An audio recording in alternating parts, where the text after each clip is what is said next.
లోక్సభ ఎన్నికల ప్రచారం ప్రారంభము అయి కావడమే రైతుల సమస్యతో అయింది. రైతుల దగ్గరికి కేసీఆర్ పొలంబాట కార్యక్రమంతో రైతుల దగ్గరికి వెళ్ళిన తర్వాత రుణమాఫీకి సంబంధించిన అంశము, పంటలు ఎండిపోవడము, అకాల వర్షానికి పంటలు నష్టపోయిన వారు, మార్కెట్లలో తడిసిన ధాన్యము, ఈ ధాన్యాన్ని కొనుగోలు చేయాలనే ఇత్యాది విషయాలు వరుసగా ఒకదాని వెంట ఒకటి రాజకీయ పార్టీల ప్రధానమైన మేనిఫెస్టోగా మారిపోయిండు రైతు. రైతు చుట్టూనే రాజకీయం మొత్తం తిరుగుతున్నది.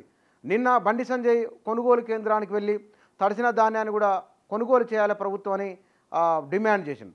ఆ తర్వాత కాంగ్రెస్ నాయకులు 2 లక్షల రూపాయల రుణమాఫీ 15 ఆగస్టు లోపు చేయబోతున్నామని రేవంత్ రెడ్డి చెప్పడం, ఇదే విషయాన్ని పదే పదే బలంగా చెప్పే ప్రయత్నం కూడా చేస్తున్నారు. మహబూబ్నగర్ ఎన్నికల సభలో అన్నారు. ఆ తర్వాత లక్ష్మీ నరసింహస్వామి సాక్షిగా చెప్తున్నాను, 2 లక్షల రూపాయల రుణమాఫీ 15 ఆగస్టు కల్లా చేస్తున్నామని చెప్పడం. అంటే ఇది రైతుల కేంద్రంగా జరుగుతున్న ఈ ఎన్నికల ప్రచారంలో 68 లక్షలు, దగ్గర దగ్గర 69 లక్షల రైతు కుటుంబాలు ఉన్నాయి. బ్యాంకుల్లో అప్పు తీసుకున్నవారు లేదా రైతు బంధు తీసుకుంటున్నవారు.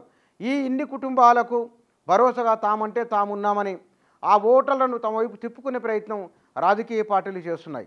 కానీ రైతులకు సంబంధించిన సమస్య ఇవాళ కొత్తది కాదు. రైతులు ఎదుర్కొంటున్న సమస్యలు కొత్తవి కావు.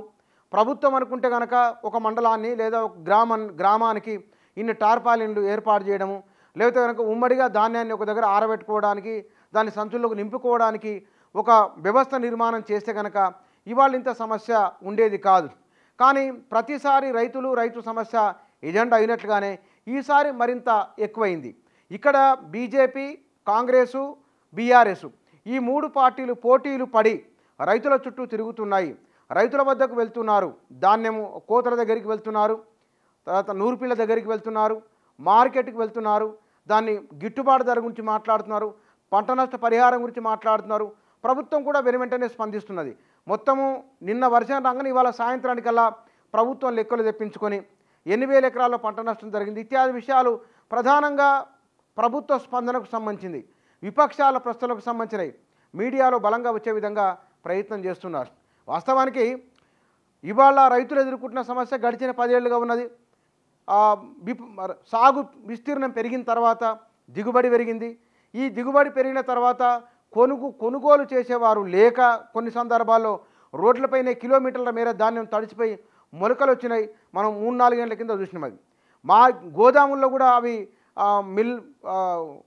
ఎఫ్సిఐ కొనుగోలు చేయలేదని, లేదా కనుక ప్రభుత్వం చొరవ తీసుకోలేదని గడిచిన 4 ఏళ్ళుగా సమస్య అట్లాగే ఉన్నది.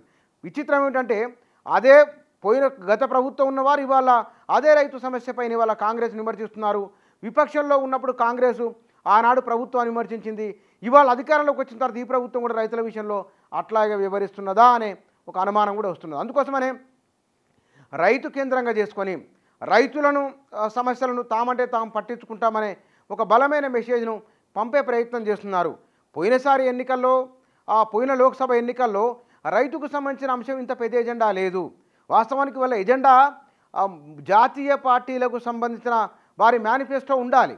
కానీ వారి ఇప్పుడు కాంగ్రెస్ పార్టీకి సంబంధించిన పాంచినాయి 25 గ్యారంటీ దానిపై చర్చ జరగడం లేదు. లేదా సంకల్ప పత్రు బీజేపీ దానిపైన చర్చ జరగడం లేదు. ఇవాళ జరుగుతున్న చర్చ తెలంగాణలో ఉన్న రైతాంగము, ప్రస్తుతం నెలకొన్న కరెంటు, నీళ్లు ఇత్యాది అంశాలే ఎజెండాగా మారినాయి. కరెంటు విషయానికంటే కూడా ఇవాళ తాగునీటికి సంబంధించిన లేదా కరువుకు సంబంధించిన అంశాలు ప్రధానంగా చర్చకు వస్తున్నాయి. ఈ సందర్భంలోనే రాజకీయ పార్టీలు పోటీలు పడి రైతును ఓన్ చేసుకునే ప్రయత్నం చేస్తున్నారు. అయితే రైతుల అనుభవంలో ఒకటి ఉంటుంది, ఏ పార్టీ తమ గురించి పట్టించుకుంటుంది, ఏ పార్టీ పట్టించుకోదనే విషయాలు ఉన్నాయి.